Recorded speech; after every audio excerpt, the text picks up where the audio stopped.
എന്താ പെണ്ണാണ് പോണം. എന്താ പറഞ്ഞത്? അവനായി ശവായി ടമാർ പടാർ ഞാൻ പറയൂല. ഡിങ്കി ഞാൻ ഹംഗ്ലി സുമേഷ് ചേട്ടാ മീൻ വെട്ടി കഴിഞ്ഞോ? അത് കഴിഞ്ഞ് തുണി അലക്കാനാണേ.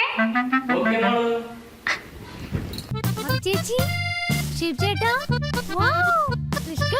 Look ഗ്ലാമർക്കബിൾ face. വാ വാ വേഗം വാ. മതിച്ചേച്ചി വരുന്നില്ലല്ലേ. ഒരു മാളു കൂളു പിള്ളേരെല്ലാവരും ഉണ്ടല്ലോ. ഇതെന്താ ഹെയർ സ്റ്റൈൽ ഇങ്ങനെ? അടിപൊളിയല്ലേ? ഇതെന്താണിത് പശുവൊക്കെ ഇരിക്കണ? എന്റെ ക്ലിങ് ലോങ് അമ്മയുടെ പണിയാണത്. ഏയ്